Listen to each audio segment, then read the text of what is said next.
And we are recording. Yay. Aloha and welcome to Wisdom Dialogue with Hope Johnson. Coming to you from Hawaiian Paradise Park on the beautiful big island of Hawaii.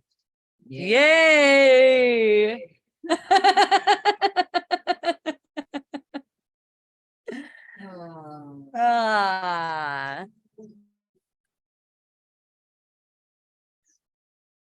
So, why worry about things that you can't control, and then you can't control anything, there's nothing there that is even worth worrying about, because it's 100% meaningless. Your entire life is 100% meaningless. It's amazing.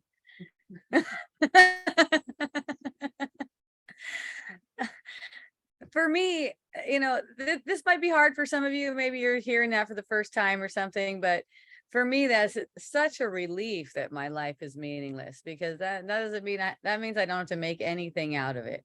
And, especially for me, it's like, seems like I've been meandering around, my whole life. I never made a particular career for myself or did a thing. And, the ego could be talking.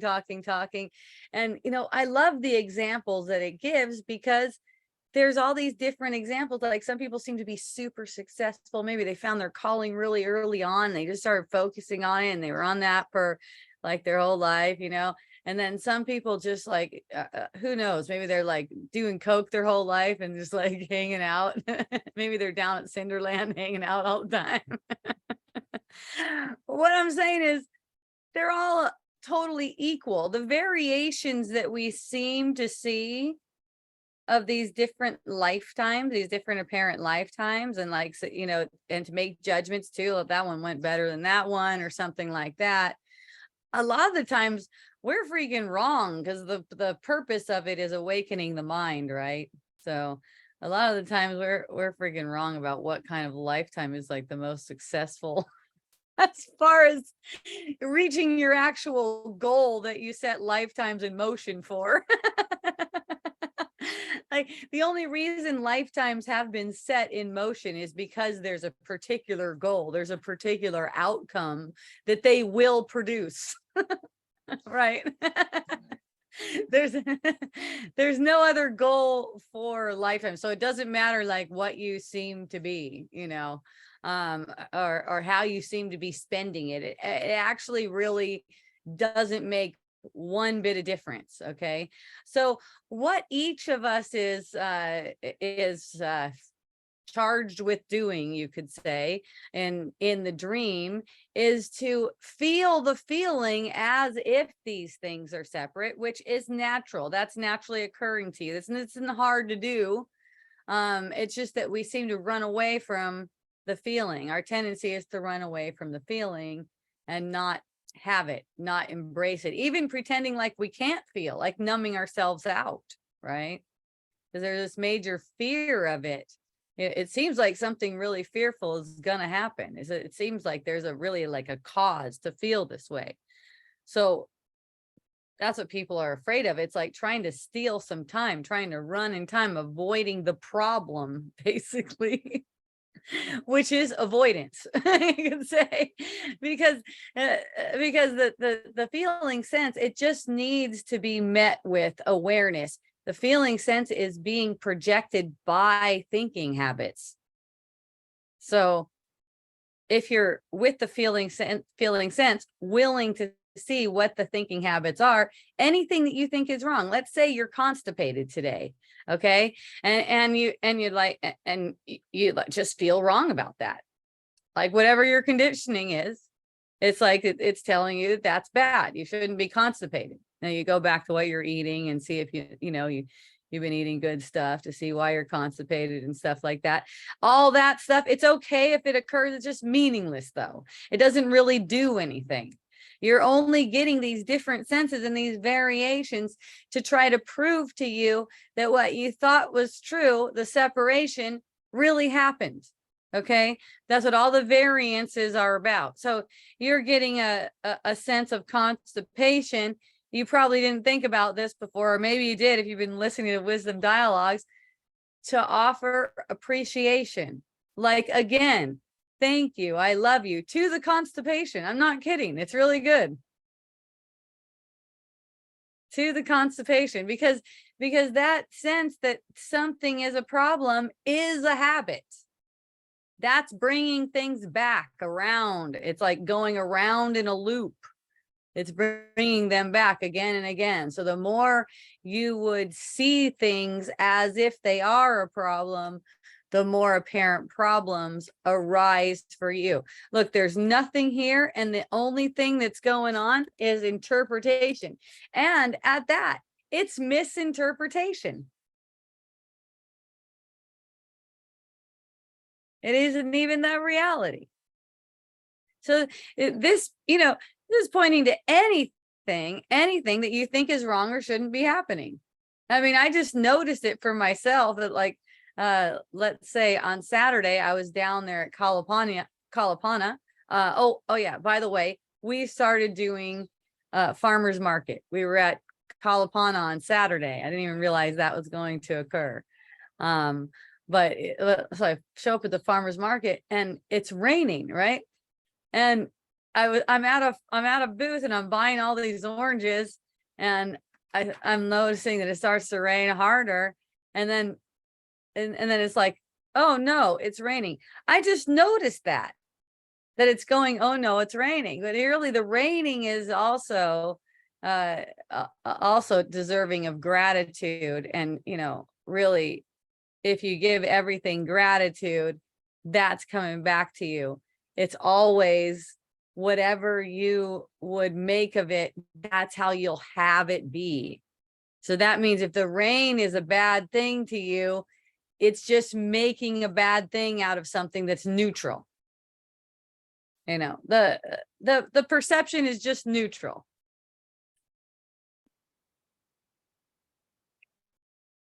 Nothing bad in it, nothing good in it. So whatever seems to occur in the perception can be used in the way it's meant to be used. Perceiving it as good and bad is projecting it outward and trying to make it separate from us. You have to make it separate from us. Think we can judge it. It's not separate from us. It's projected from us. We see it the way we see it because that's the way we wanted to see it. And really, we're not seeing really. It's the way we wanted to see it, but really we're viewing it. We're perceiving it. It's a different thing. We can actually only see in reality. We can only see what's real. We can only see what's created. There's no part of this world that's been created. It's just made up. So it's what we can't see that's really meaningful to us. It's what we can't perceive from these senses, this sense of the world that's really meaningful to us. We try to make the world meaningful to us. And the way that we make the world meaningful to ourselves is through fear. So the more meaningful the world is to us, the more fearful it is to us. The more serious we're going to become, because it seems like it's really out there, right?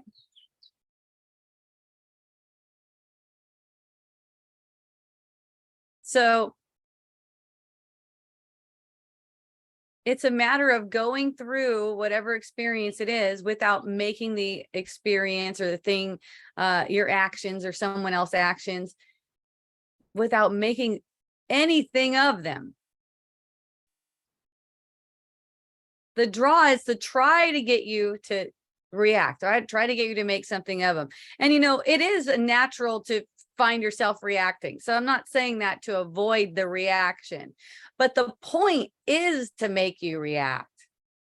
So get the reaction, get the feeling reaction, feel it, because that's what it's for.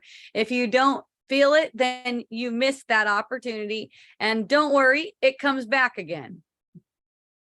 It's since time and lifetimes is set up for a particular goal in mind, there's unlimited time to reach that goal. You're guaranteed to get there. You're guaranteed to get to the point where you don't want to project in dreaming anymore. You just decide that you'd rather have reality instead. And you know, we kind of do that in baby steps. Something comes up, it triggers us. We notice, are we willing? Are we willing to see past this? Or is it so enticing that we got to follow it around for a little bit?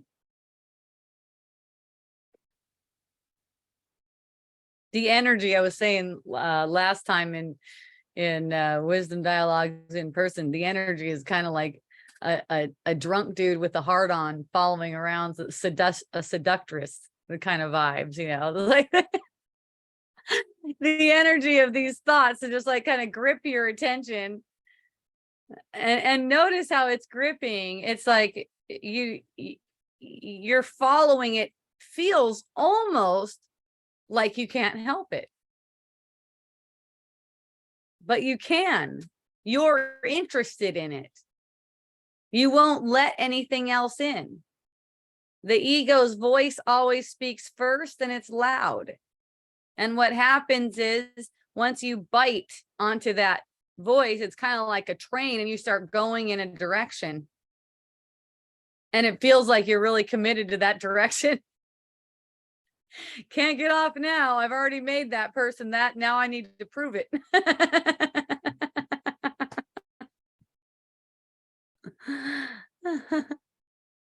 The ego might go, maybe they're a narcissist. And you go, oh, I wonder if they are. And then you're off on evaluating whether they're a narcissist or not.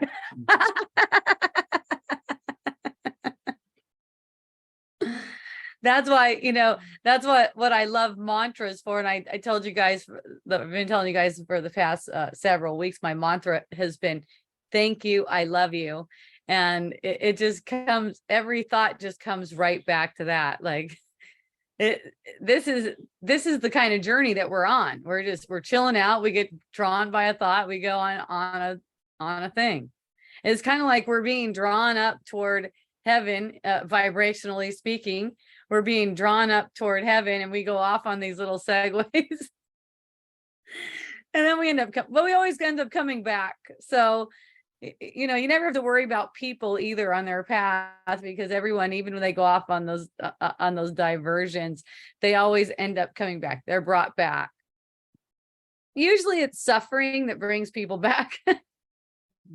Because you'll go off on your merry way. Let's say it's money. Let's say, all right, let's give a scenario like, I told you guys last week, maybe it wasn't last week. Maybe it happened since then. I don't know, but I started studying for real estate.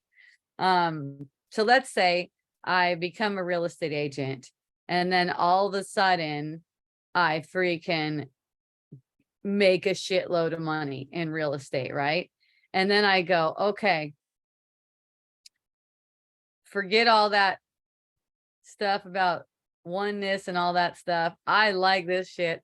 I'm going to go full on. And, you know, it's basically, it's not like you can't make money. You can make money and do this, but it's basically how you take your mental energy and you go, okay, I'm committed to this above all else. See, so if you get committed to, let's say, making the money above all else, then I'm off on a freaking segue, which is okay. It's nothing wrong with it. It's just that means suffering is going to bring me back. Isn't that great?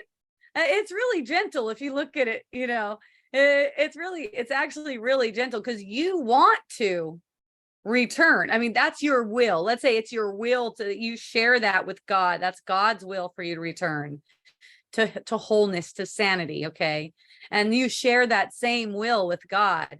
So when you go off on one of your little tangents, where I mean a tangent is where, okay, this spirituality stuff, maybe you like compartmentalize it like that. Go, okay, this spirituality stuff, that's over here right now. That's on the back burner right now. I'm putting all my mental energies toward making this the most important thing. This making money or whatever, this romance, that's another thing people get caught up in. It's not like you can't have a romantic relationship. You can.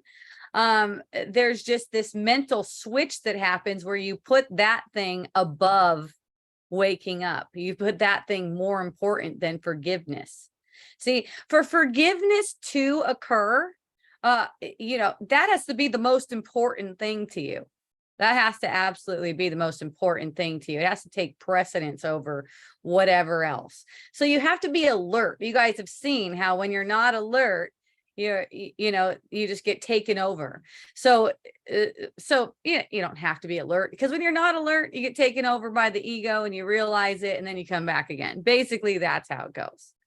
And it's all going to make you more alert to where, you basically lost your connection. You lost your communication with the Holy Spirit, with God, you could say.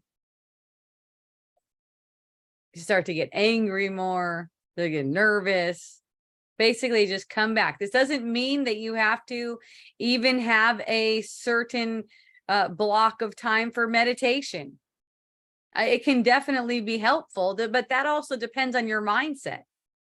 It also depends on where your mind is. First and foremost, what works is to acknowledge the innocence. Be willing to acknowledge the innocence in yourself, the innocence in everyone else. Okay. Meditation isn't necessarily going to teach you that. It's not necessarily, right? You're sitting quietly. That's awesome. That's awesome. It's in the moment, though, where you get a trigger. And, if you're sitting in meditation and you get a trigger, that's a beautiful place to practice it. That's for sure. You're already nice and quiet, right? And basically what I mean by practice it is just notice that whatever it is that's triggering you, that's grabbing your attention, that thing is just a temptation. It's not a reality. The more you look at it that way, the more you start to see things that way. And the more your sight is getting corrected. This is just a means to correct your vision. Not to correct you, not to make you any better, because you never changed. The person that you perceive, you made out as if it's lacking. And you seem to have certain what would it be? Disabilities. Maybe. Disabilities, things you're not that good at. Things you're not that bitching at. Weaknesses. That's what they call it on a job interview, which I might be having pretty soon. So it's good these things are coming up.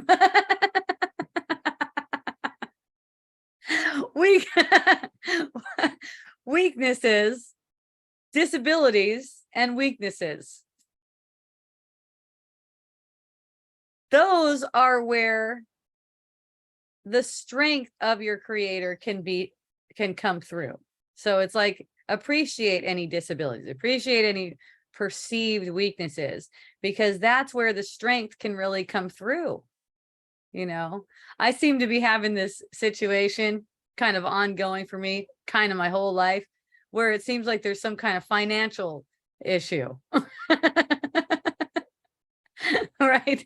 And I could ask, why me? Why am I manifesting so bad, or something like that? Or I can use the circumstance to teach and learn, to demonstrate what it's actually for. The circumstance itself, it's meaningless. As from a person's perspective, a person is a creature of relativity. from a person's perspective, this is meaningful, but there are not people really here. There seem to be, and that seems to be our reality. And we're meant to demonstrate that it's not our reality. Being a person is not our reality, for instance. So the seeming struggle, like that would look like a struggle to most people from the outside. You know, you have this business that you built up over 13 years. It's beautiful. You did all this stuff to it. And, you know, you have this beautiful website now. Gosh, everything really looks like it's running smooth now. And now it looks like, is it really going to make it through the next months or whatever it is? This is just general human things that are made up to struggle over. These things don't really cause any struggle. It's a desire for struggle that brings them on. And why do we, you might ask, why do we desire struggle? Here's the best answer I've got for that. So that we could show everyone that there's no need to struggle. So that we can demonstrate that there's no cause for struggle. So we can demonstrate that we're supported by the love of God and not by worldly things. That's the reason the apparent struggle is given. That's the only reason. This is how we teach and learn that the world isn't real, so that we can release it from our grips. We're gripping to it. Our mind is building it at light speed. I think it would be called, right? Light speed. You've seen it. It's building the perception in the moment. The past, whatever occurred in the past, whatever seems to have occurred in the past, it is not the cause of this moment. That's the thing that seems to be. It's like time is on this line where we start out over here and we accumulate all these things and then all these experiences, and that all those past things becomes the cause of this moment. It looks like that's the case, but they're only being now. The moment, the present moment, the manifestation in the present moment is only caused by the mind right now. It's a manifestation. You could say it's a manifestation of what we call past choices. There's no past though, because there's no time. We're calling it past choices. Let's say a choice that has led up to the choices that have led up to this particular moment, this particular point in time, that's making the whole perception kind of like one big eruption. Like all things that arise in the perception are things that you, not a collective consciousness, just you alone on your own, thought you wanted to see. That's all. It's not past manifestations making it. It's past thinking.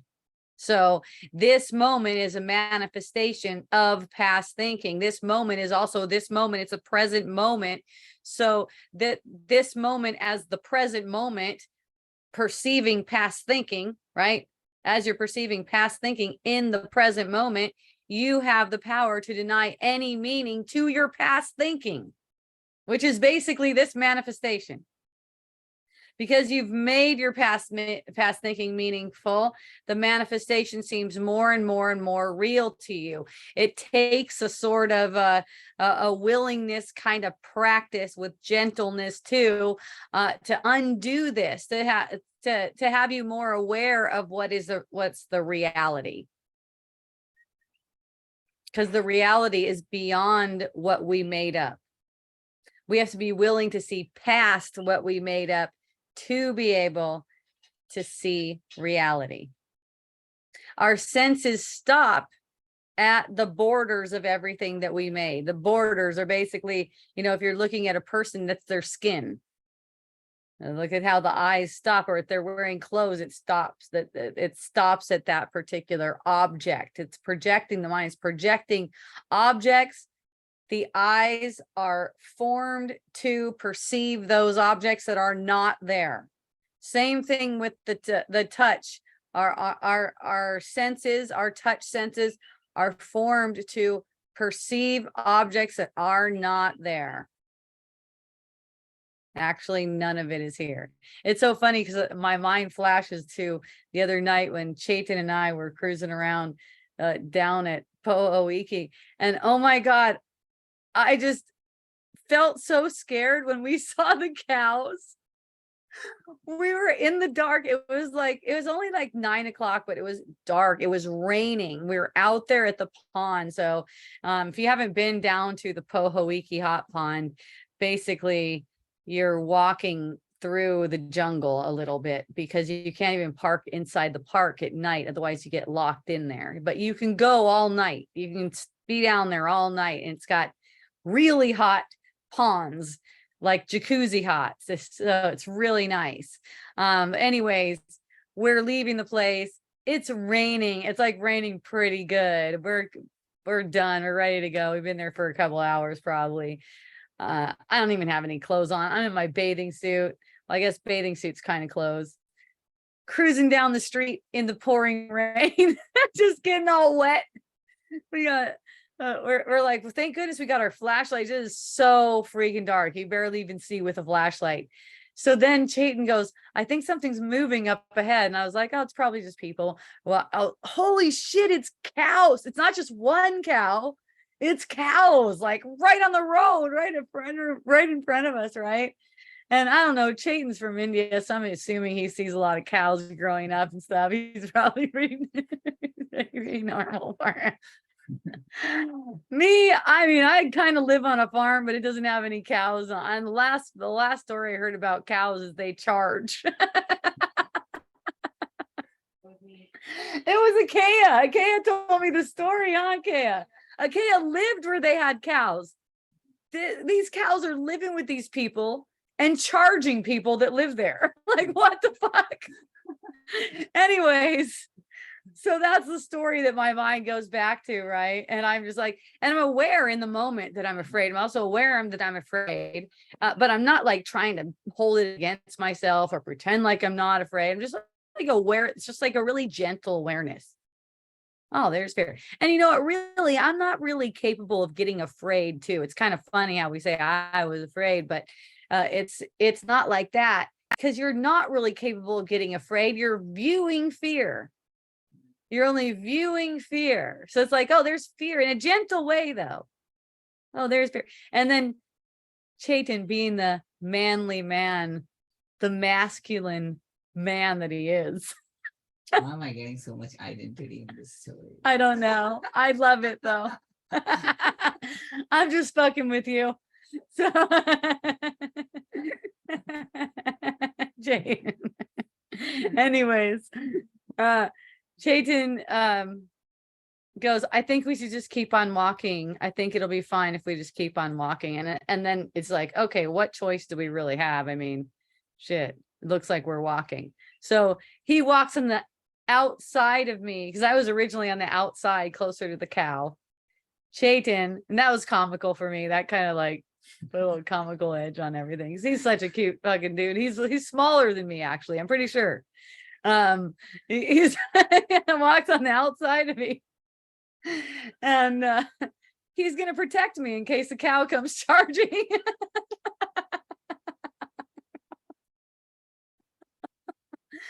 But you know, once it's like, okay, it's I'm just aware, okay, we're just gonna start walking now. It's like whatever. It was to protect the cows from your fear. Oh, thank you, Chaitan. Chaitan said it wasn't to protect me, it was to protect the cows from my fear. I know, I felt that too. The cows, I'm like, okay. But you know, the thing about fear too, it's really shielding excitement. So you know, so it's like when fear arises like that and you're just gentle with it, it's not like going to debilitate you. It's like, oh, this is exciting. It's like a kind of like a puzzle. And, even if the cow does hit you, that's maximally beneficial. So, you don't really have anything to lose. There seems to be this natural thing to protect the body, which that's fine. Just let it play out. It's perfect. Yeah, my mind had those thoughts crossing that even if it does hit me, you have the guard, and some way it will happen. Oh, really? That's awesome. It doesn't Yeah. matter. Yeah. Something will happen. Yeah. And it's going to be beautiful. It's going to be awakening. Right. That's the Maybe thing. I'll just get to rest somewhere. Yeah. Bed. Right. You get to rest in a bed. Well, okay. So that's one interesting thought that comes up. That's one interesting thought that comes up, because to the ego, that's like a really good thing that you can get. Well, another good thing that you can get too is you can get money out of it. You can sue someone for the for the injury that you sustained. My Indian mind. Your Indian mind didn't do that. Your Indian mind went to rest. Right? I can get some rest out of this. So I'm joking now. I know. Well, the thing is, the mind just talks. Yeah. Right? That's It's right. not personal at all. It's not like that. It just talks. It's see that's kind of the hook, is to get you to identify with what it's saying as if it's yourself, right? As if it's you're actually saying that. You're not saying anything. You're not. That's not how it is. It's saying, and you know what? It's crazy fucker. It's totally brutal. It's brutal and it's murderous. So don't be afraid of those thoughts, because those aren't really coming from you like that. They're ego thoughts. Yes, you made the ego, so they're still projected from your mind, but that's not you.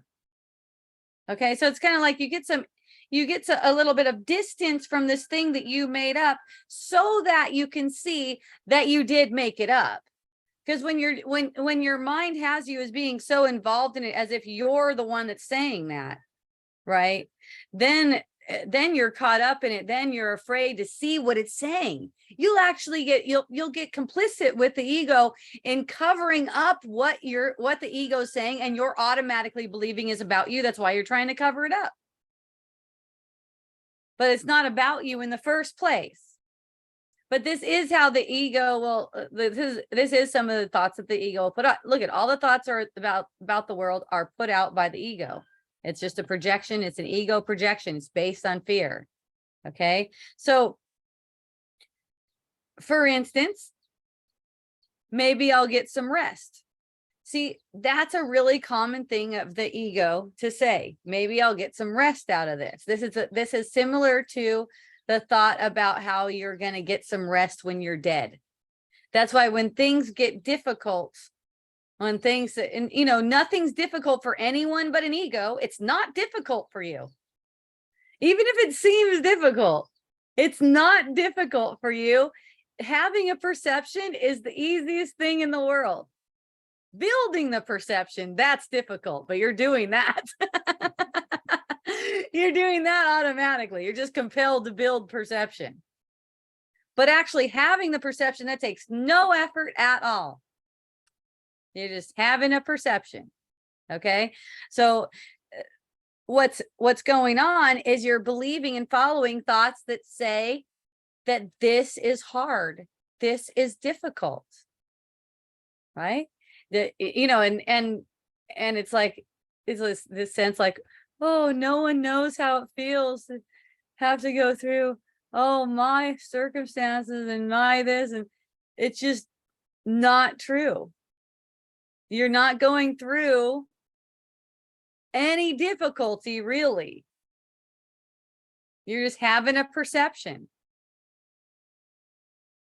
You making it difficult on yourself is a choice that you're making to agree with that thought.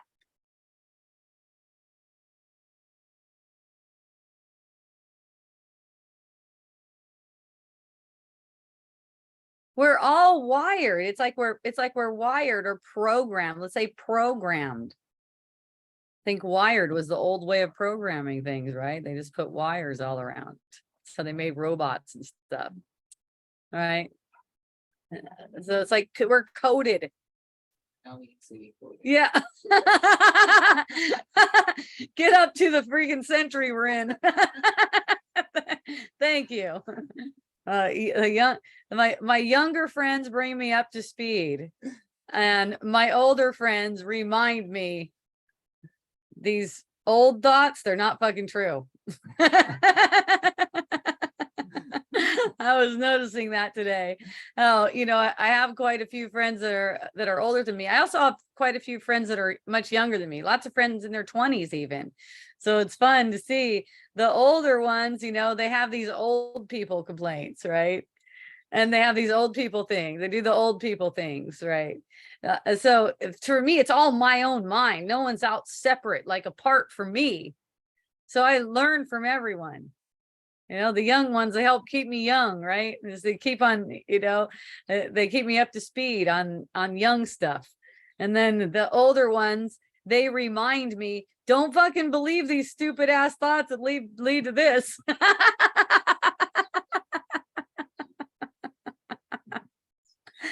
The younger ones, the 20-year-olds, they're all fresh and everything. They're not thinking about aging or anything like that. Everything's just really easy, They don't even, they could like sleep on their face all night, wake up and look fabulous, They're like sleeping outside in the dirt at a freaking festival or something. They're like up all night, completely high on coke or whatever they're doing. They wake up, they're like, bing, right? They're not even thinking about anything like that. And then the disparity is great, because it's like the old people, it's like this hurts and this sucks and wait till you get to be my age and stuff like that. One thing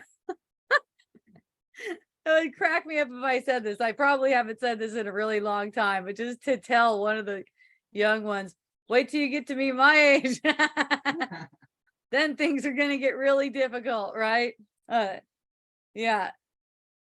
I really notice if something like that comes out, because it's like, oh my God, that is such bullshit. This is the kind of thing we kind of like keep on passing down, right? And yeah, DNA is basically a symbol of our coding. So we're coded to like be susceptible to certain diseases, and coded means it's thoughts. What can code you but thoughts? What can it be? Don't think of genes as having like some kind of a power. They're made of thoughts. DNA is made of thought. These things are symbolic, right? So it's like one family will be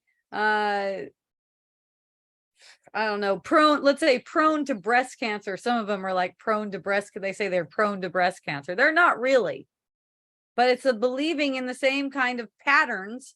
It doesn't necessarily have to be, I love getting breast cancer as a pattern, right? But it's a certain vibration. It's a certain tone that matches a tone of manifestation. So it's not necessarily any thoughts that have anything to do with the breasts at all. It's just thinking against ourselves, thinking in a way that's attacking ourselves. Okay. And as we think in this way over and over and over again, attack symptoms manifests, which breast cancer would be an attack symptom. It's a symptom of having attacked yourself in thought. If the family, if it's going down a family line and family members keep on getting breast cancer, and let's say you get a perception of this family, you don't have to be in the family, you just get a perception of this family. Even the hypothetical family is effective, right? And it's been having these breast cancer episodes for who knows, hundreds of years or something like that. And you get the perception of it, and you're just willing to see that it's made up, it's manufactured. They're not subject to this. It's like God's child is not guilty.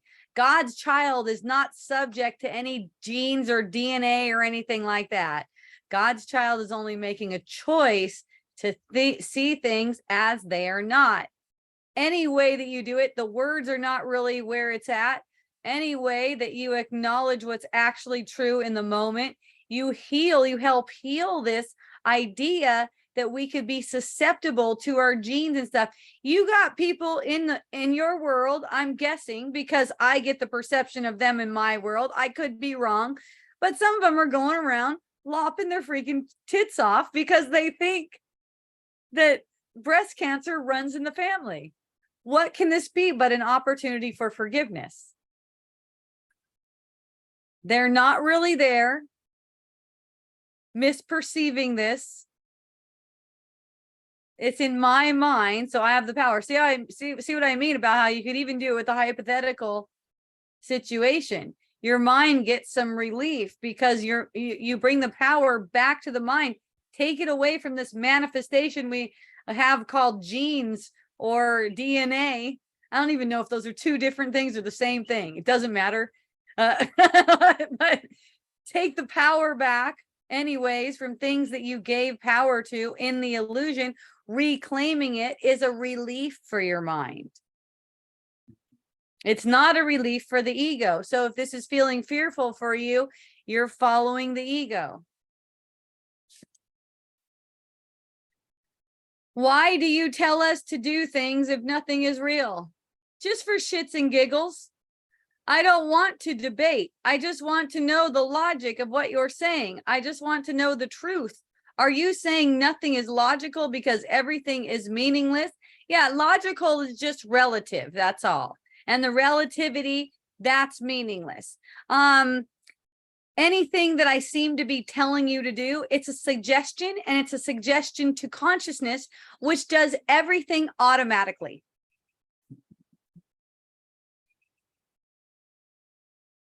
We tell each other to do things all the time. You might say, hey, Jayton, can you get my blankets, bring him to the car or something, right? But no one's really doing anything. Aren't the mind and ego one and the same? No, the mind and ego are not one and the same. The words are funny though. So let's dive into that for a second. All right. The mind is created. It's all powerful. It's one with God. Okay. The ego is a thought structure erected in the mind to hide the relationship between the mind and God. To basically, the ego is kind of like propped up in the middle of it to make it seem like that connection has been severed. All right. It's like it makes it seem like the connection is severed. So the ego is a projection of the mind. Let's say it like this, because this is more true. The ego is not even in the mind. Okay. It's a projection of the mind. So that means, what is a projection? So look at this. Let's say there's a classroom. Do you have your hand up because you want to say something, or you're blocking? Okay. And you're not even blocking? Oh, you're just sitting in a meditative pose. I got you. Okay. So let's say you can carry on with that now that I know what it is. Let's just say you're in a classroom, right? And there's one of those projectors, those old school projectors that we used to have when we were kids. Maybe some of you guys didn't even have these when you were a kid. But there's a machine where there's a light and there's film, and the light's projecting through the film to make a scene. On the scene, we have some people. We have Sally and Dennis on the screen, let's say. Okay. Are Sally and Dennis actually in the classroom? Right? That's what I'm telling you. That's how it is. The ego is like that. So it's not actually, and let's say the classroom's the mind. Are Sally and Dennis actually in the classroom? No, they're not really in the classroom. They're just a projection. That's not really a real thing. If you step in front of the projector, you're going to be able to show the shape of your body is going to make a shadow in it. You can tell that shit isn't real. It's the same way with this. Okay. So that's what I mean. I'm now questioning what a mind fuck is. Why are you questioning what a mind fuck is? I think you already defined it before. I remember that damn projector. Okay, that's Gail talking to me. The mind projects onto the screen of consciousness. I think that's where you're going with us. Yeah, you could say that. You could say that that projector is projected onto a screen of consciousness, kind of like how it used to be projected onto the whiteboard. I think that's how they did it a lot. Some of us had blackboards and they pull a screen down, put it on that. Right. Yes.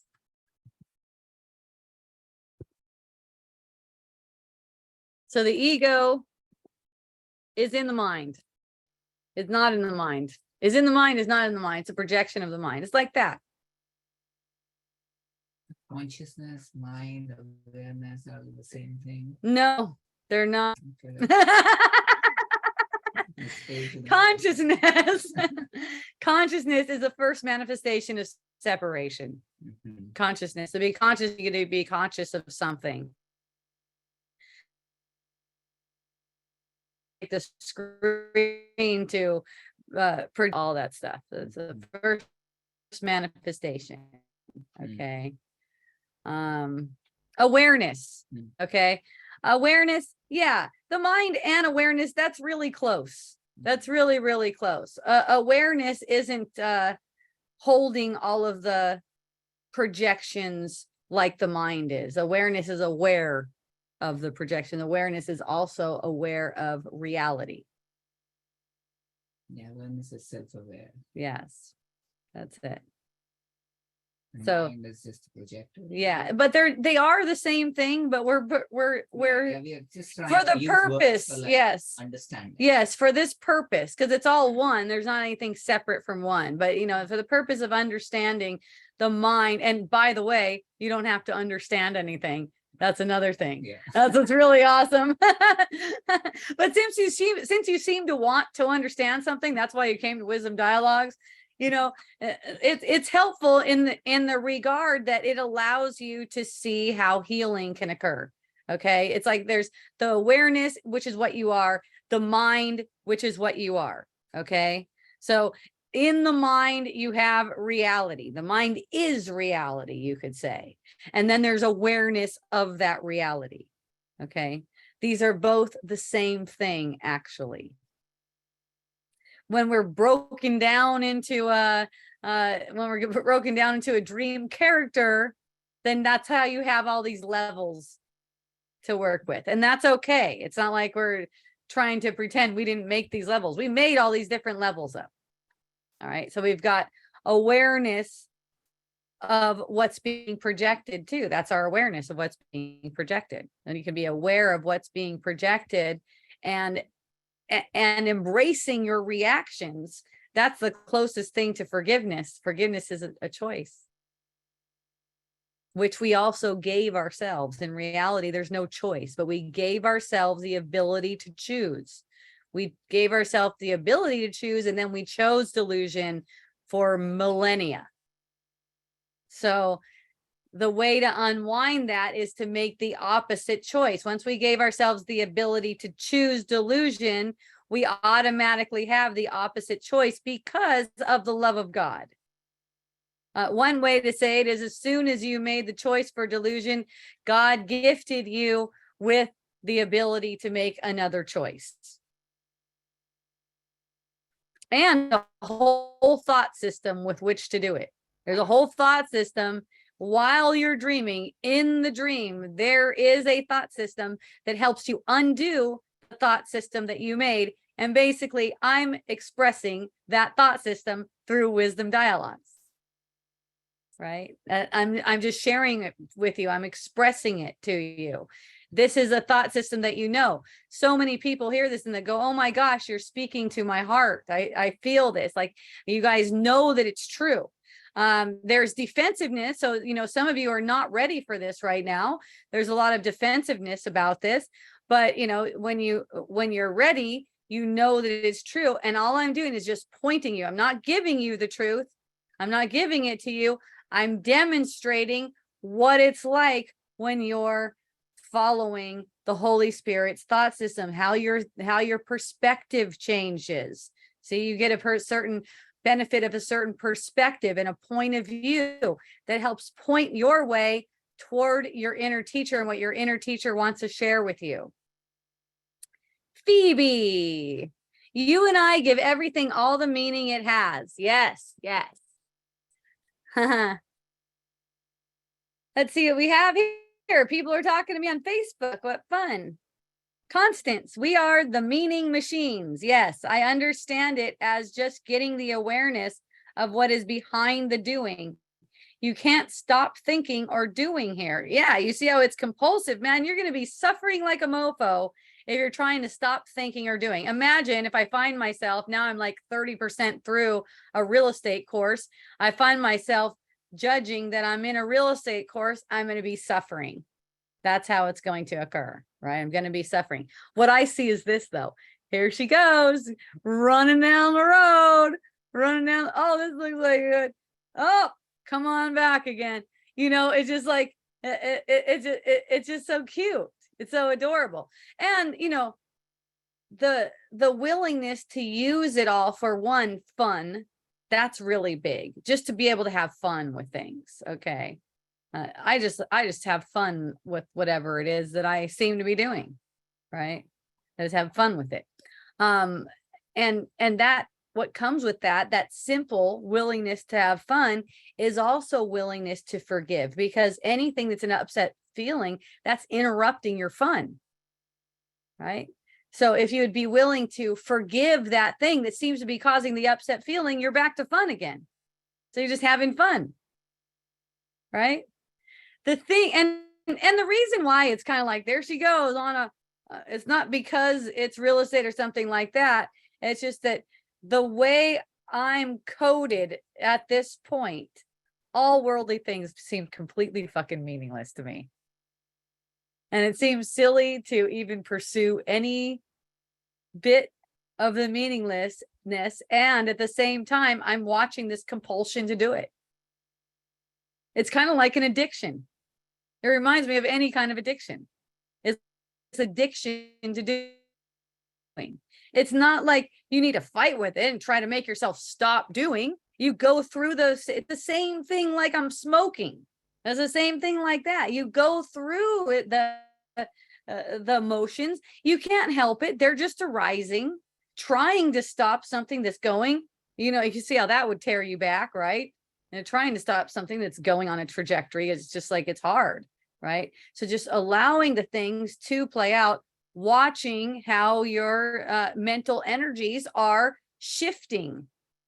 You know, you get these a sense like, oh shit, what the fuck am I doing here, or something like that. And then you're willing to be in forgiveness of that, and you see how you're just uplifted. Just let yourself just continue to be uplifted. You don't know what you're supposed to be doing. You have no idea. I get the sense that, man, this real estate thing, this is not on my purpose. This real estate thing, this is like outside of anything that's on my purpose. You know, I'll have bouts of thoughts like that where I'll feel tempted by these thoughts. Like, this is really not on my purpose. And, you know, it's like the wisdom arises because I allow for it, because I'm willing to see it. The wisdom arises, and that's like, where else do you need to be except for right here, right now? It's like, there's nowhere else. There's nothing else to do. These trajectories, they can also, the whole real estate thing can drop at any moment. I don't know. It's a show. It's an interesting show. It's not up to me. We are anyways not capable of doing, right? That's it. So in that moment, all that can be, not to use the word done, is Right. to stay aware. Yes, that's it. You got it. So yeah, so he said, so that you're not really capable of doing and done, right? And you're playing it out, and you can't help it. That's why it feels compulsive. If you're aware of it, you'll see it's compulsive, all of our activities. This thought is kind of like an after effect. Yeah. As you said, right? It's being done. It's been done. And then the thought comes, right? Why am I doing it? Yes, exactly.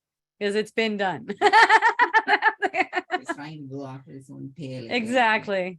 That's it. That's it. It's been done. Yeah. So, whatever it is for you that works, for me, it's been all different kinds. Yeah, this has already been done. All I'm doing is acting it out. Now that takes it, that takes it right to who cares again. Who cares whatever it is I seem to be doing? But I'll notice with the with the appearances in the world and the way my mind is trained to make meaning out of these things, there will be a sense of, oh, like a almost like I just got hit in the stomach, and I'll notice my tummy will be tight, and then I'll just notice what it is that's making it feel that way. It's not the circumstances, the way I'm thinking. And so I'll notice what it is, and there'll just be release. And the reason that I do this, basically make these illusions up and make these feelings for myself. We all make the feelings for ourselves, is so that I can demonstrate what's true. That's always the reason for these things. No one has to be there to demonstrate it to. I'm only demonstrating it to my own mind. That's what all of these things are for. I think it's futile. Back to Constance's comment here. I think it's futile. I just try to take pauses and check in about who's running things, God or my logic, which, like Hope said, is relative changeable. LOL. Yep, changeable. You don't need that logic. What I mean by meaning machines is just simply that we're making it up. Very nice. I love it. Gail says, I must understand this or else. Fuck. You're so fun, Gail. Being conscious of consciousness is what I think I'm hearing. That's fine. That's fine. Yeah. The words are, as I said, the words, they don't mean anything. So if you know it, you know it. Hope, you seem to be the most fun in my perception. What fun. Thank you. I'm happy to be there like that. If there are no things, how can we forgive? Isn't forgiveness a thing? Yeah, forgiveness is an illusion also. Forgiveness is the illusion, though, that will wipe away all other illusions.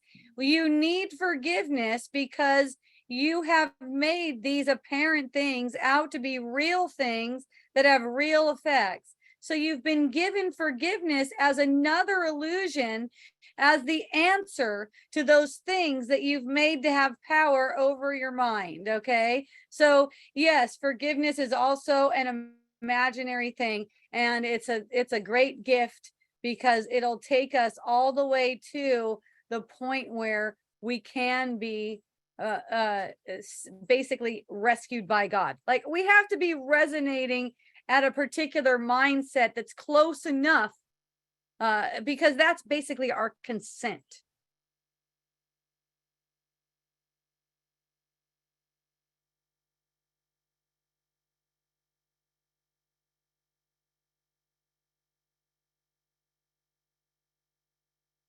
When we're willing to forgive until our mind is so pure, it's almost vibrating with heaven, but we can't take that last step ourselves. So at that moment, then, where forgiveness has done its thing and there's no more forgiveness because it wasn't a real thing. And Constance replied to that one. She said, we forgive the illusion and don't get hooked by it by forgiving it, I think. Good job, Constance. That's fucking awesome. You guys are all so fun. Thank you for the Facebook action.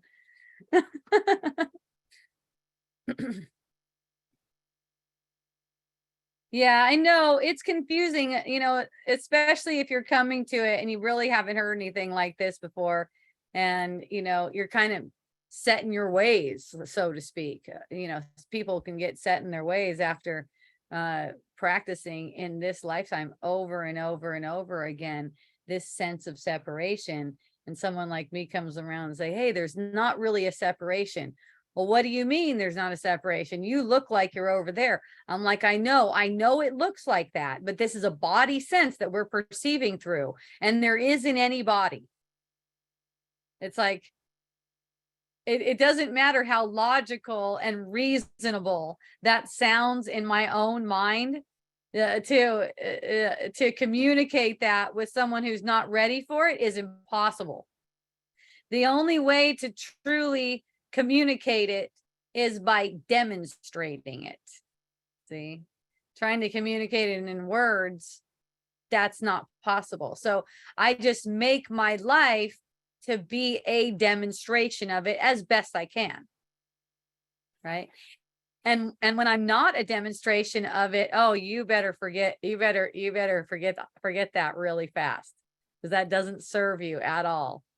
All right. I have some friends who would like to hold on to any kind of mishap I had. And it's like, dude, that is not helping you one bit. Okay. Because all that's doing is training your mind to hold on to and make you fearful of your mishaps. Look, there's not any real mishaps. We're dreaming. Okay. So I'm only doing to the best of my ability. And I'm not talking about worldly doing. I'm talking about the kind of doing that's that what we've been assigned to do. Right. And if we're devoted to that purpose, we're fully devoted to that purpose. Full devotion produces complete protection of the body. It's not going to get hungry. It's not going to get tired. It's not going to get sick, aged, nothing. It's going to be full devotion is complete protection. Right.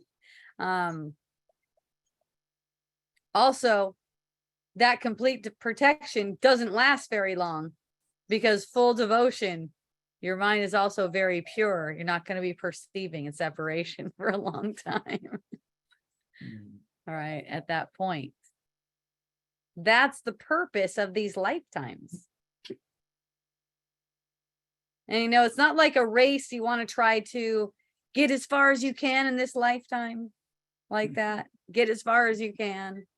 You're going to get further the more you will relax and sink into this instant and be in a forgiveness frame of mind.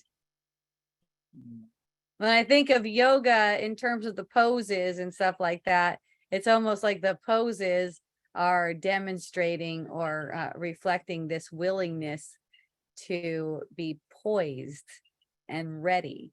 It's like an inner pose, though. It's not an exterior pose. The exterior poses are just showing kind of like an exterior demonstration of what it's like internally. The regalness in the poses, how you keep your head and neck, with this erectness that basically shows care for the posture. And it's like this sense of, okay, you're ready for anything. You're ready for whatever it is that arises. And basically, what are you ready for? To be alert and not fall asleep in the ego's silly ass things. And this goes on all day long. Someone will occur in your mind if you watch, like maybe someone from 2 years ago slighted you, and all of a sudden they're dancing through your mind. If you think, no, this doesn't happen to you, you're just unaware. Okay. Because this is how it is. It circulates the mind. This is what makes up a lifetime. It's fucking hilarious. That's what I mean by these lifetimes are stupid. All right. The only thing they're good for is awakening your mind. It'll be like this person slighted you a couple years ago. It comes up in your awareness. And, if you see it and you're willing to be aware of it, you could just meet it. For instance, any thought from the Holy Spirit's thought system. But for instance, a mantra, thank you, I love you. See what I mean? You're not pushing it away. But then you're brought into gratitude, and the vibration of that thought isn't a temptation for you.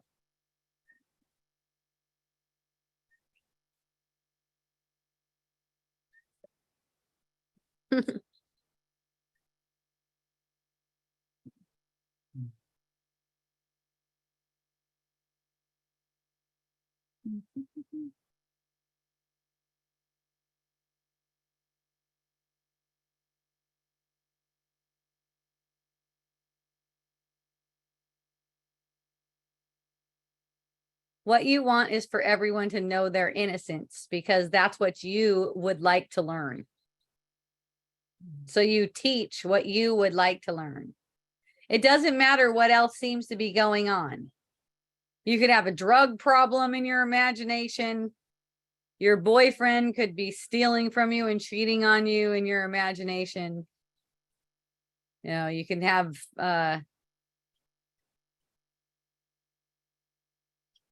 huge multi-million-dollar business that you're running in your imagination. It's all just the same. It comes down to, would you show them their innocence? You're going to get the impression that people deserve something other than a reflection of their innocence. You're gonna get a reflection that people need to know how they're guilty, how they've done wrong by you.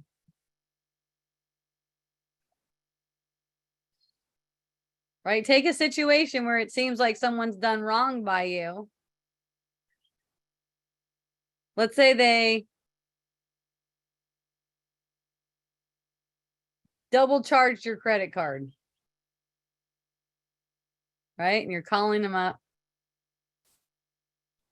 And you're like, okay,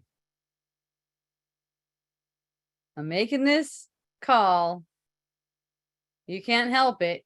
You're going on this call to let someone know that they double charge your credit card.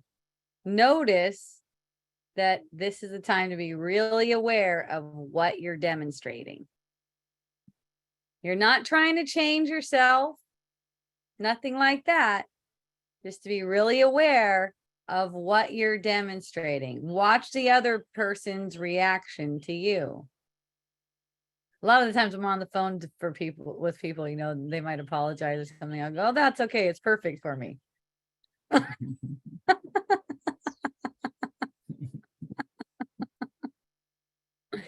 all right. It's perfect for me. It's perfect for me. And I would like to see how to get this charge reversed. Right?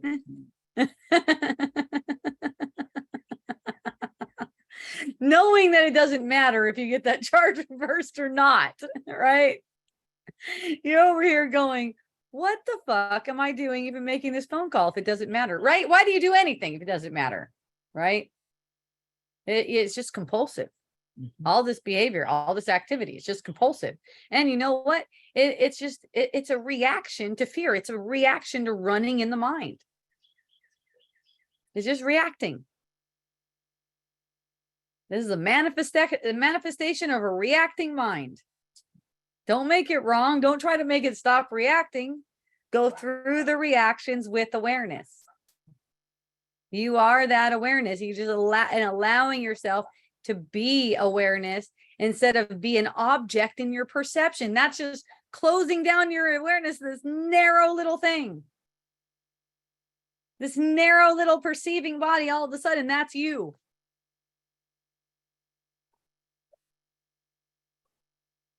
Perceiving body is just a temporary projection of your mind.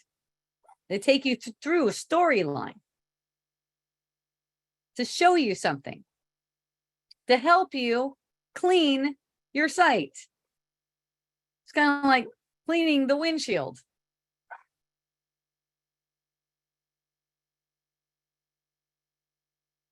What a fun group I have on here today. Thank you for joining, everyone. I love you. If there are no things, why do you do anything? That's what I just said. Isn't there a way to not do anything? That would be doing something. See? Not doing something is doing something, right? It's not really a not doing anything. You're not doing anything. That's the thing that you're doing. Nothing. and see how long you can do that. You know, people have said that through the years in wisdom dialogues. People have said, well, if nothing means anything and nothing's even happening here, I'll just sit here and not doing anything. Go ahead. You're going to find out how compulsive things are. Go ahead and try to not do anything. That might, in fact, that might be a really quick way for you to get what I mean. Just try to not do anything. Try to just sit there and breathe. You can even make up rules. Like if you have to piss or shit, just do it right there in the pants. Go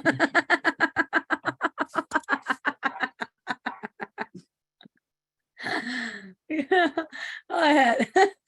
Go ahead. In fact, why don't you put a timer on and see how long you can not do anything.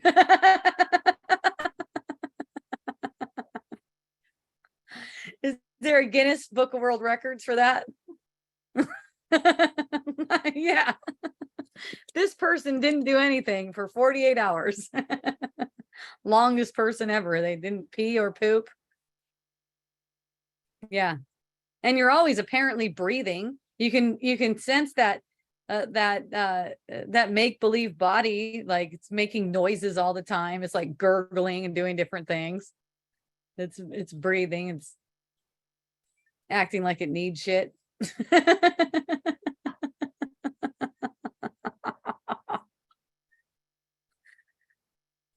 But I'm not saying to be mean to the body either. It's not like that, because you're the one perceiving a body. You're the one experiencing what it's like to what it would be like if it were possible for you to separate yourself from God. All right.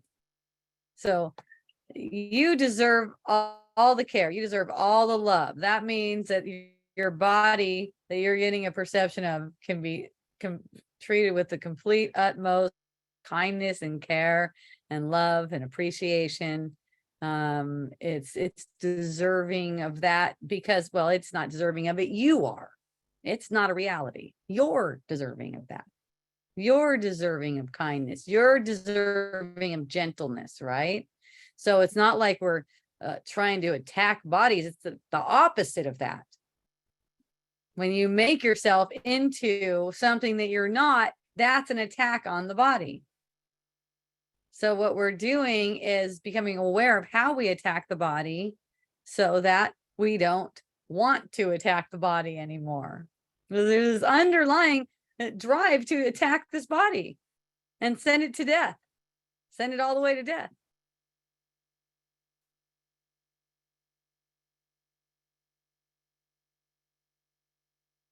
Looks like what they're trying to ask is like how to be free. But freedom doesn't really lie in like doing or not doing. Mm-hmm. It rather lies in like resting while the doing is happening, being aware of the doing, like being aware of breathing. Yes. You're not breathing, but breathing is happening. Yes. So we seem to perceive our hands are moving, our mouth is moving, letting it happen while resting. There is freedom in that. Yes. Take a rest. Yeah. Yeah. One way to say it is rest as that awareness, as the awareness of the different things that seem to be occurring, including like the breath, right? The thought processes, the apparent manifestation. It's in resting there. You just stay at rest. You stay at peace. So whatever arises, it arises in that space of peace. See, the ego's way is to get frantic and be running. Whenever I feel uneasy in my mind, I notice a sense of this frantic overwhelm, like there's not enough time to do the things that I want to do. I have to do something. I need to do something. All those are for me kind of like a red flag that says you're forgetting to relax right now. Because right now there can be peace. I choose peace instead of this, basically. I choose heaven instead of this thought. And watch, you'll be uplifted. If I killed myself, I couldn't do anything. Okay, thanks for that input. you also can't kill yourself, so that's fun. And then once the body passes away, you go right back into the same, pretty much the same lifetime over and over again. It evolves, but very slowly. Mhm. So it's going to have some, maybe some variances depending on how much you've seen through in the last lifetime. But it's pretty much the same. Most of the things are the same. It evolves very slowly. Unless, you're collapsing time, which is what this is about. This is about collapsing time, shortening the time it's going to take you to see through.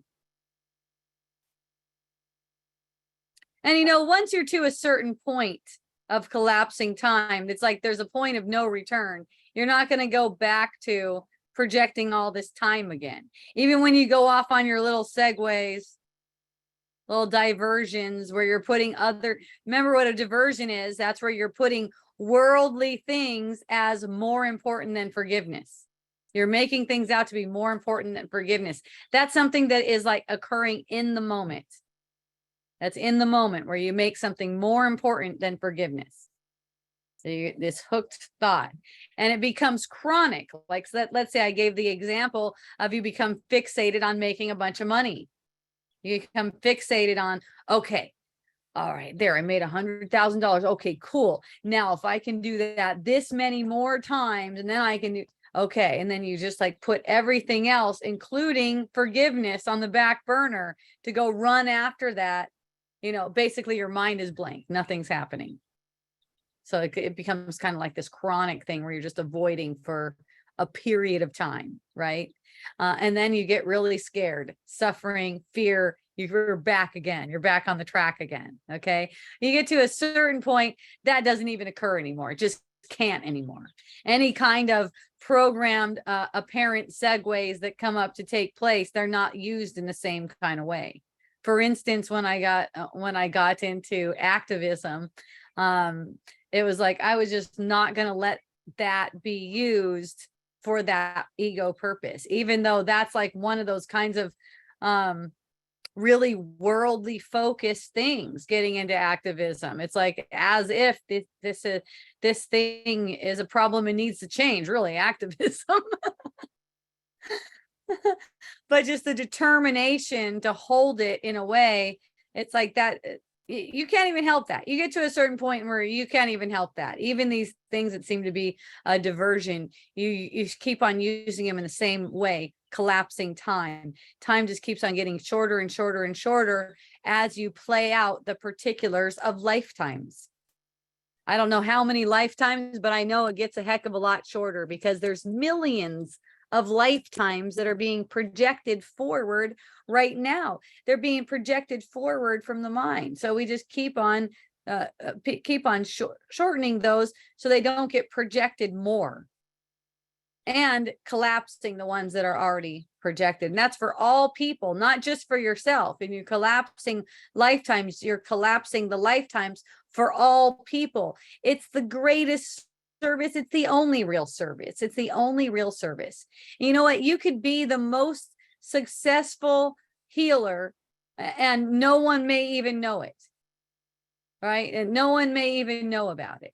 If you're collapsing lifetimes, and collapsing lifetimes is occurring for all of humanity, all of God's children, you're bringing all of God's children home. That's not necessarily something you can see in the world. That's what's kind of like, you could say, building your treasure, way more than accumulating, I don't know, lovers. Some people are into accumulating lovers, money, possessions, houses, whatever experiences. The treasure is that, or the treasure comes from that forgiveness, because that's what leads you back to your inheritance, which you've never really been separated from. to use that forgiveness, which undoes. And I don't know if you see that, Milo, like this kind of forgiveness, it's much different than the kind of forgiveness, this kind of forgiveness is an acceptance in your mind that what you thought happened, that didn't actually happen. What you thought happened was only imagined. How do you know what will happen when I die? You don't die. Because all this is repeating stories. And nothing's happening. I know that nothing will happen because there's no dying. Your perception of a body dying is just part of one story. It's the end of one story, and that precedes the beginning of another story. It's just stories. When I die, if you don't exist and I can't stop living, what? Okay.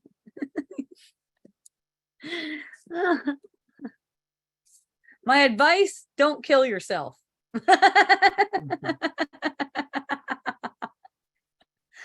Not that you have any choice in it, but it's not going anywhere. It's not going anywhere good. Something that you can do is recognize when you're entertaining thoughts of death as if death is something. It's rest to the ego. It's a great rest to the ego, because then you don't have to do anything. You've been identified as a doer. You thought of yourself as if you're doing all the things that you seem to see yourself doing. So now the ego uses death as a rest. Ah, what a rest. Non-existence. What a beautiful rest. You're not capable of non-existence. You are an extension of existence. It's funny. I get asked, how do you know that it's like, man, it's just obvious to me. It's like, it's not like some angel told, maybe an angel did tell me in my ear at one point. I don't know, but it just looks completely obvious to me. I mean, if this is just stories running around, the body isn't even here. The stories are projected as if they're identified with this body, which they're not. What do you think is going to happen when the body apparently dies? After the body dies, go ahead and treat it like shit. There's nothing there. Throw it around, burn it. We do that anyways. Chop it up, make a soup. I don't know. No, I'm not saying that. Do not want to do that. You won't have a choice in it anymore. Right.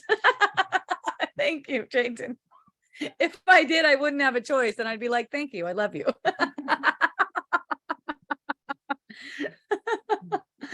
Oh gosh. Some of these stories where people who were enlightened, Yeah. other people would, when they are born, other people would eat some part of there, and there was some belief that you would attain some of their enlightenment. Oh wow. So people might actually make a soup out of it. Whoa, that's trippy. All these people who are hearing over there. Right. Okay. Well, if you feel like making the soup out of this body after the spirit passes away from it, is that the way to say it? I don't know. Go ahead.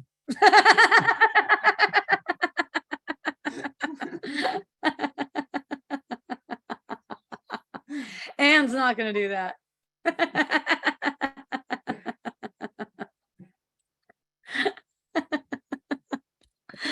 Oh man. If nothing happens, why do you talk about doing things? Are things happening? Well, it's just one way of expressing what seems to be occurring here, and that's how it's done, apparently, until something better comes up.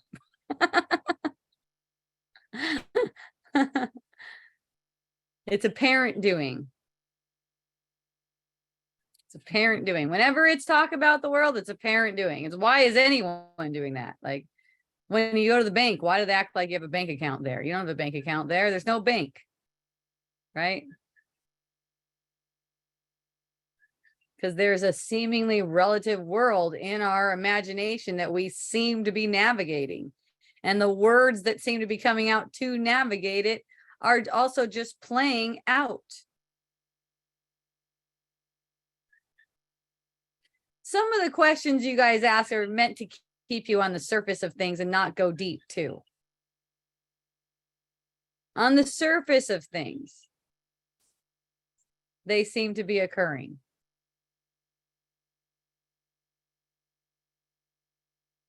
Some people just like my voice and think I'm cute, and they like to watch me in wisdom dialogues, but they don't fucking have any desire to learn this, what I'm talking about. And that's fine too. I love you.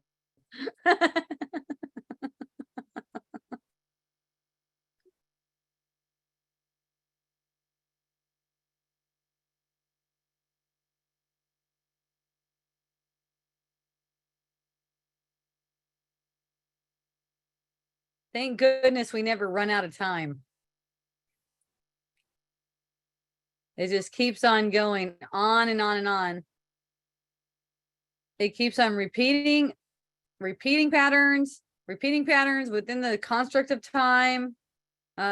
New bodies keep on arising, all this play to give us all the time we need to work through all of our defenses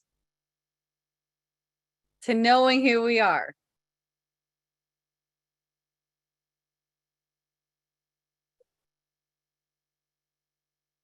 Just the simple willingness to be happy takes so much of an ego. It's impossible for an ego. Just that simple willingness to be happy. But look how you could do that. You could offer that. That's the kind of doing that you can really do. The kind of doing that you can do is mental movement.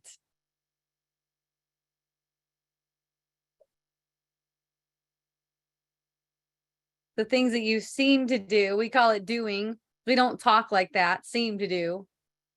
You don't have to talk like that. If you were inspired to talk like that, go ahead. I tend to use that sometimes when I'm talking and even writing. When someone seems to have a fever, for instance, and I'm writing about essential oils, right? I'll let the AI write it, and then I'll go in there and make it mine, because the AI is definitely locked into a certain way of thinking. It doesn't have the ability to make that choice for truth. Constance says it can be both. I think you're cute and you help me deepen my understanding of what seems to be happening in the stream. Thanks, Constance. That's fun. Just as long as you think I'm cute. That's the first thing.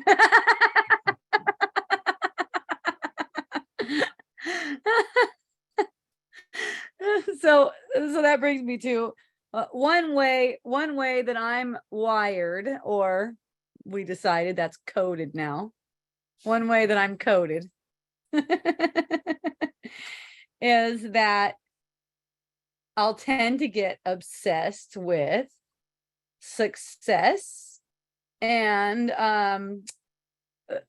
physical stuff. I'll tend to get to be like perfectionist about that kind of stuff. And maybe some of you have done that too. Like you notice that kind of wiring in yourself where you tend to be like critical. I can be very critical. A lot of this stuff is associated with Virgo in the charts. It's associated with a Virgo, basically. You're critical, you pay attention to details, all this kind of stuff. We're all coded in these different ways where we have these certain things that we use to make suffering for ourselves, basically, right? So to take the power back that we gave these things to make it as if they can make us seem to suffer. And, this has been a thing that's gone on for me for as long as I can remember. I remember being just like a young kid, and all of a sudden, the perception of my body becomes the biggest thing in the world. And it's like, there's something wrong with it. It needs to have some, it needs to be fixed in some way. So this pattern of this, there's this body here, and I'm going to figure it out. That's the other thing. I start reading all the magazines. I'm going to figure it out. I'm not figure out how to make this thing perfect, and just like get kind of like obsessed with something like that, so that distracts me and it takes up all my free time to think, basically thinking. I'm like constantly, kind of like a guy who's really horny, like a young guy, like think of a teenager or something like that. They just can't stop thinking about sex, right? They're just thinking about it all day. So this is kind of like how it is. This is where it would be my thing, like thinking about sex, only I'm constantly thinking about how I'm going to do it, how I'm going to get it to how I want it, right? And it always comes back to, I'm crying over it. It has always come back to that. I noticed that it kind of like hit a real peak when I was like at some point in my 30s, and I had been working so hard. I thought I had it down, right? And it just like showed me what a fucking failure I am in this regard, right? I thought I had it down. I had the perfect diet. I had all of the workout regimen. I was there. I was on it. I was focused. I was paying attention. I was doing everything right. And then I like put some clothes on and look at my thighs, and I'm like, what? And I was just like, got this such an upset feeling. It was like the biggest failure, this sense of the biggest failure ever, right? So then the other day I got that same sense again. It wasn't over the body this time. This time it was Miracle Botanicals. And I noticed it's the same sense, like this huge sense of just failure. It's like the same kind of thing. It's like, man, I did all the things. And it's been like for years, it's been at least 2 years. For at least 2 years, I've been doing all the things, all the marketing things, all the blogging, working, all the stuff, all the things. And still it's like, it's like, where are the customers? Where are the sales? Where is all this stuff? Right. I'm noticing, okay, that's that same pattern. That's why I get excited about these things. Okay. Like, okay, that's that same pattern again coming back. And it's as if, I mean, relatively, you could look at it. I've failed at every fucking thing I ever tried. Like the last business I had before this, it also went down at the end. Like that's just how it is. That's just how it seems to be manifesting. I failed at making the body into the best body that it could fucking be. You could say it's all perception. So it's not like you need to agree with me on these things or anything. It's just all perception. But what I'm saying is I just like got this sense where it's just like embracing failure. Embracing this sense of failure. See, we don't understand, like I was talking about earlier, what this is really for. It's not to get successes in the world. It's not to make a business that you can like pass on to your kids, let's say. That's only on the surface of things. Really, our success is in our ability to forgive. So if I'm given this lifetime where I'm getting the perception of, man, this freaking person, Hope Johnson, is a complete fucking failure at everything she fucking tries. It's like, thank you. This is exactly how I want it.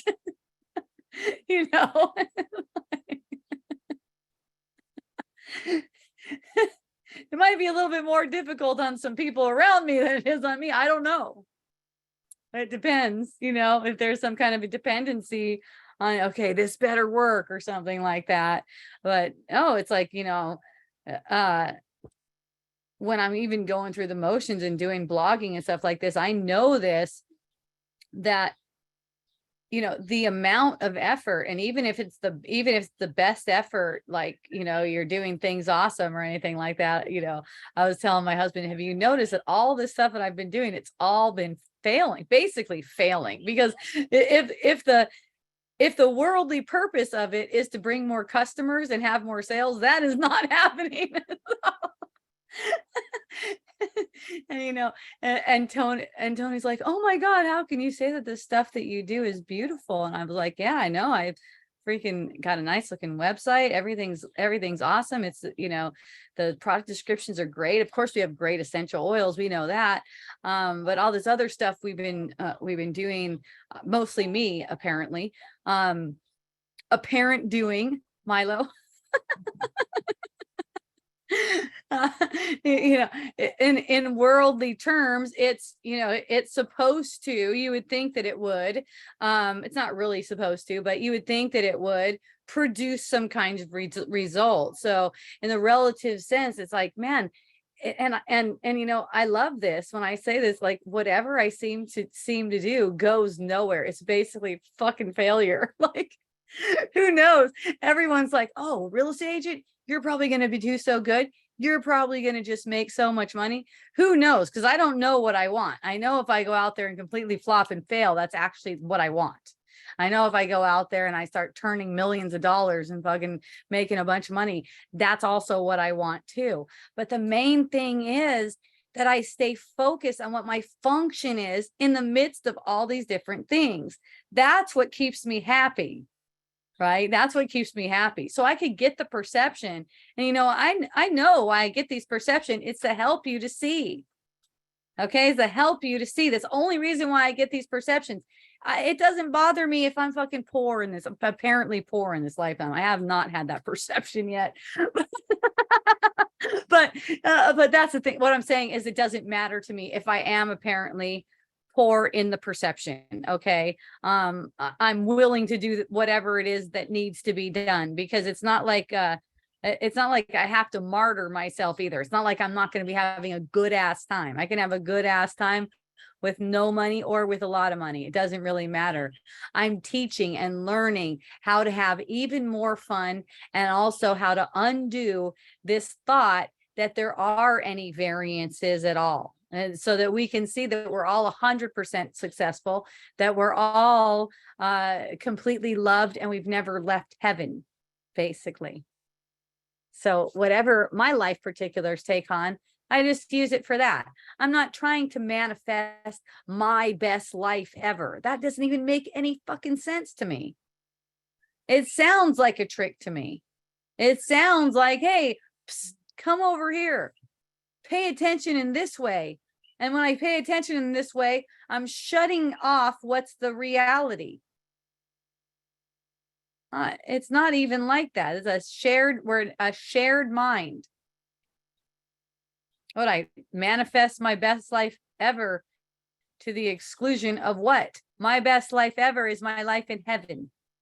The lifetimes that seem to arise here, therefore getting back to that. Okay, Constance, in the moment, for fun, for play, but also to undo the illusion via forgiveness and to end time, but I don't know. I meant if nothing happens, why do you talk? Okay, okay, that's Constance's response to Milo saying, I meant if nothing happens, why do you talk about doing things? Yeah, in the moment, for fun. Yep, very good. Yes, you know, Constance.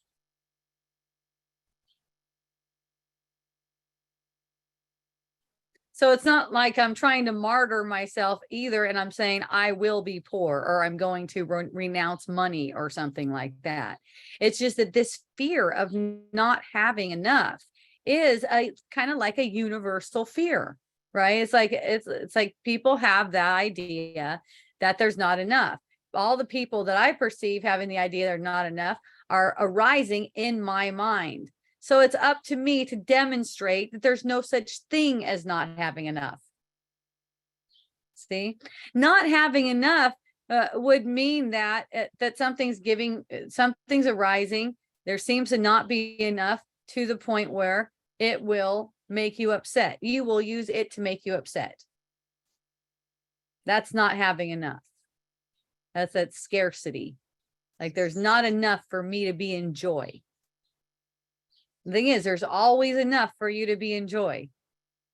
You're all, because you always have what you need to be uplifting in the moment.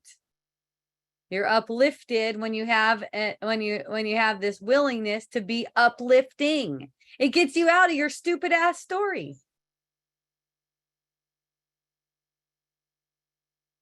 You ever notice that? And you're stuck in your story and someone else needs help and you see that they need help. Notice how it just gets you out of your story.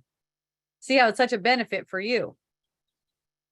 But when you're all caught up in yourself, in your own drama, like, oh, how am I going to make ends meet? Let's say you're a mom and you got 5 kids. How am I going to make these ends meet with these 5 kids and these 3 jobs? Rest right now in the moment. Just come on back and rest. You're not doing these things. These things are just occurring for you. So be in a restful state with it. A mom with 5 kids can do it too. We're not these bodies. We get out of the present moment. We don't really get out of it, but our awareness goes out, let's say, of the present moment and into thought patterns when we think that there's something to worry about. It's always future thinking. What's going to become of me?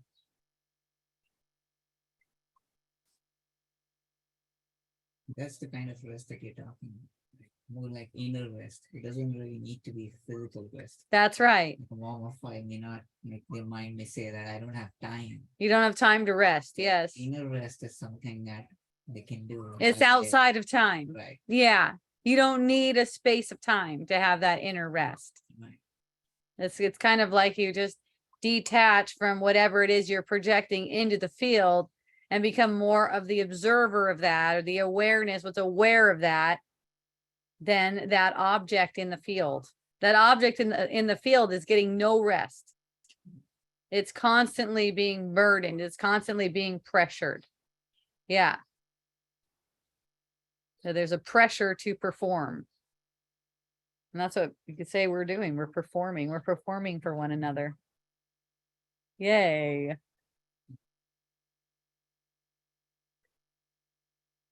And then everyone becomes your teacher. You know, when you, I know, you know, I have some friends who go through different teachers, like they'll say, this person's my teacher, this person's my teacher, they were my old teacher, but you're my teacher now, and stuff like that. Just let everyone be your teacher. When they're not your teacher anymore, you say they're not your teacher anymore. It's kind of like you're holding them out as separate from you. Now they're not good enough to be your teacher anymore. Maybe because they looked like this to you now. Remember, you're not seeing anyone as they are, not even your teachers. And I've seen a common thing, kind of like a pattern of, you know, it's kind of like you have this teacher and you love this teacher, and then all of a sudden you turn against the teacher. That's just turning against yourself. There's no need for that. Sometimes you need that medicine, and other times you don't need that medicine. That doesn't mean there's something wrong with the teacher. All the teachers are perfect. They're all doing awesome. They're all bringing you exactly what you need. And for me, like I said, everyone and every circumstance is my teacher. I mean, sure, there are some people in the field that seem to be a lot more with it as far as the things that are coming out of their mouth and the things that they're sharing. They may seem to be a lot more with it, but that doesn't mean they're more or less of a teacher than someone who's completely delusional popping up in my field. They're not more or less of a teacher, are they?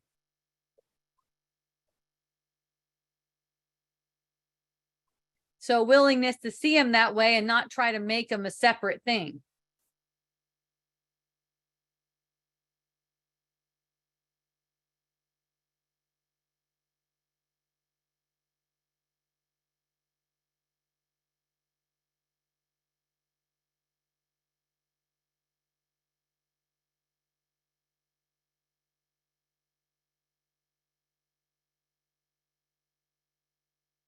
oftentimes I don't know people listen to wisdom dialogues as much as they do. They'll be cruising around or something, and apparently cruising around Milo Pahoa or something.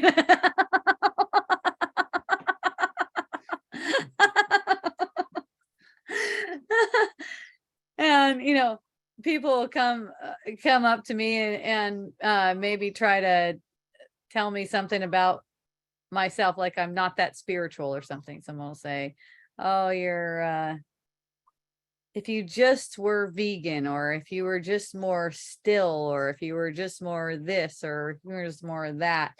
And it's so fun because I'll just be like, thank you for letting me know. And they'll kind of be like, what? What? Yeah, thank you for letting, I know I propped you up just to tell me that. It's perfect. It's perfect for me. Does it mean that anything in the words has any truth to it? Not necessarily. Right? None of the words are true anyways.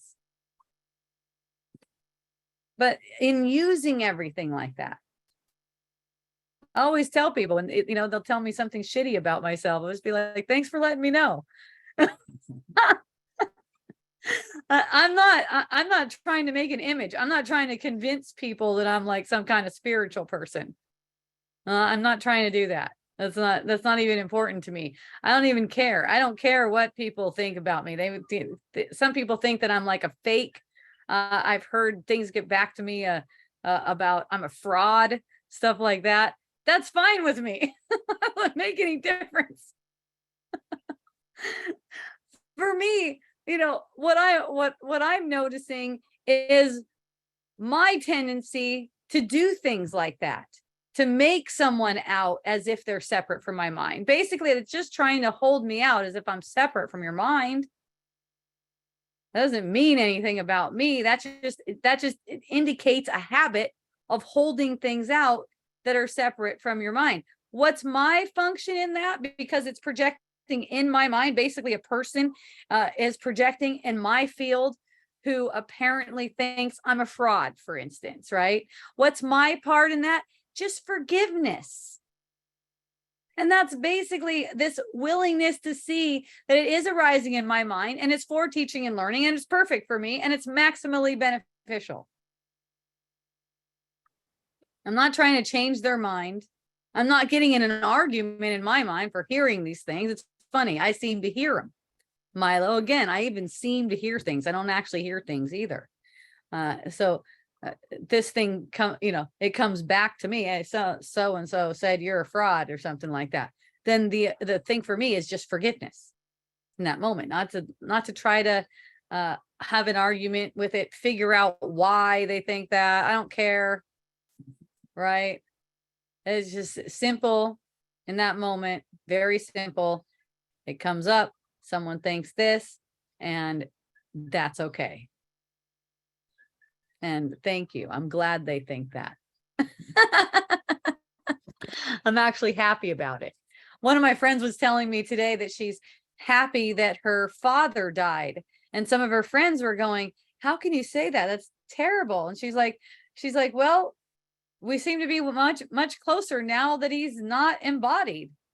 When he was embodied, I seem to not be able to let go of all these images of being beat and these different things, different abusive things. And even when I was an adult, feeling like all these abusive things. And now that he seems to not have a body, now I seem to be at peace with him. Right now I seem to be at peace with him. Now we seem to have a connection, a closeness, an understanding. And she's like, man, people think that I'm like spiritually bypassing like crazy. And it's like, of course they do. That's how the world is going to look at it. They want to make the world is the world that you taught to prop up the ego's mindset. The ego's mindset is that people are actually dying and it's really bad and we should have respect for dead. There is no dead. There's no such thing. The body is more like a barrier. Now, again, I'm not saying that any harm should come to bodies because of the child of God is experiencing as a body That's why the body needs to be treated with kindness, gentleness, because that's what's deserving of the one who's experiencing through it. And like I said, once the spirit has passed away, do whatever you want with the fucker. Not that you have a choice. Again, Milo.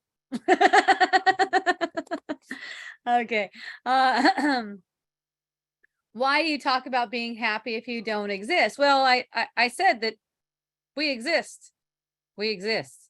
The image that you made of me doesn't exist. The image that you made of me is capable of being upset because you felt upset when you made that image of me. So the image that you made of me is capable of feeling upset. That thing, that image doesn't exist as a reality. It's very real to you, but it doesn't actually exist. Okay. I'm just the same as I was created. So I'm always beyond happy. I'm completely joyful. In dreaming though, if I get caught up in mental patterns of the ego's thought system, I could lose sight of my joy. Okay. To have fun, is your goal in life to have fun all of the time? My goal in life is to see that there is no life other than God, the life I have in God. So, and that is represented by fun. You know, if this world is real, then having fun isn't justified a lot of the time. It's not just having fun is not appropriate or justified a lot of the time if this world is real, because there's so much apparent cause for tears, anger, suffering. Okay. So having fun is an effect of the willingness to see clearly. You can't really help that. You're just having fun. Willingness to have fun is what you can use to see that you would have it, you would have this thing reinterpreted so that you can have fun. Something has to be reinterpreted before you can have fun many times. And if it's not reinterpreted, then you're stuck being in some kind of depressive mode. Okay, so that thing has to be reinterpreted before you can really have fun. All right. Why do you talk about being happy? Oh, Constance answered that too. I'd rather have the perception of having fun. Yep. Turns out forgiving everything and everyone seems to make more space for fun. Hooray. Yay. Thank you for doing that, Constance. And you know, Milo, I just want to say I appreciate you. Thank you for coming back. Thank you for asking your questions. These are, you know, these are very what I would say are beginner questions, which is great. Wisdom Dialogues is always welcoming more beginners. That's freaking awesome.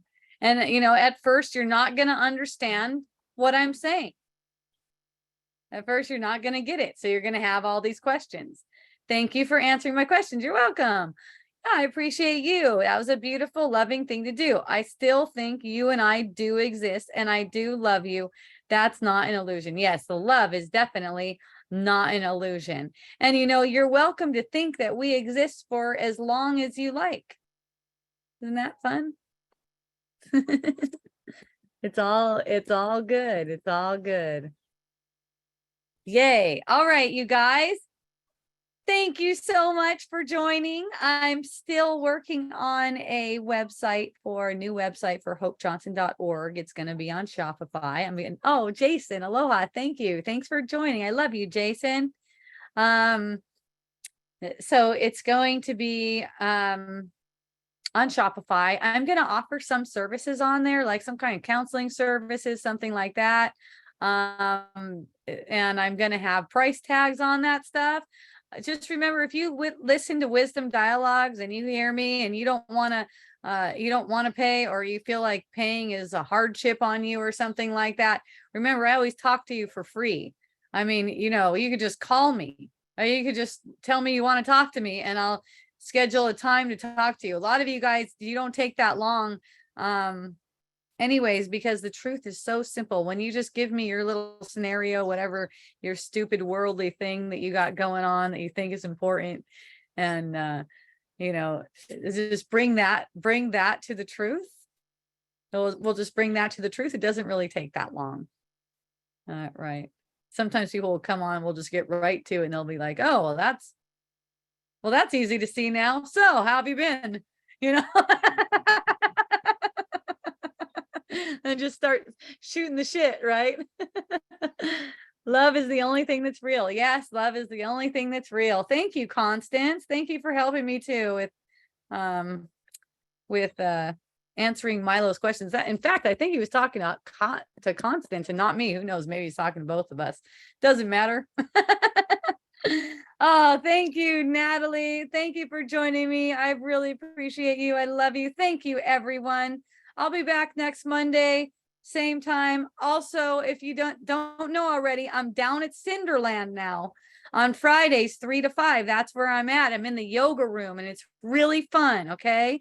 So come join me. Also, if you feel inspired to donate, please do. Cash App. It's the $, like they all have that, I think. And then Hope Johnson 7. Okay.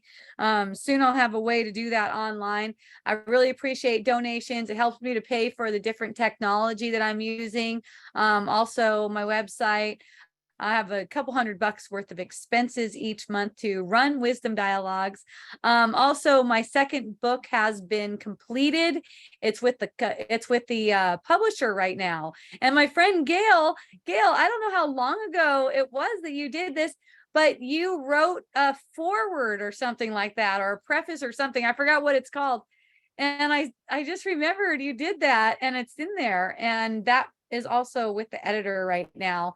So I don't know how long it's going to take. She's asked me if I wanted to do some images, maybe pictures of myself throughout the book, which might be fun because people like to see who's doing the writing. Maybe I'll get some pictures taken. Maybe I'll get some old ones. Other than that, I think we are pretty close on that as well. Miracle Botanicals, I did launch an app. I didn't announce it or do the discount with it or anything like that, because it doesn't have my tabs in there with all of my descriptions of every product. And that's like, it's got the little headers. You can still shop on there. You can buy Miracle Botanicals through the app. If you go to the App Store, Google or Apple, the app is there. It doesn't give you all that information that you get when you go on through the website, whether you're on your phone, the regular phone one works for that, or on a computer, a PC. But if you're doing it through the app, you won't see all of the different directions, history, all the different tabs that I have, recipes. If you don't need that stuff though, and you know what you're looking for, you can use my new app, which is awesome, except for that. So anyways, the tech guys on that are trying to fix it. They might take some months, and then I'll be announcing that at some point. If I still have Miracle Botanicals, which I probably will, we'll see. Yay, everyone. Thank you. I appreciate you. Until next time, mahalo, aloha, and a hui ho.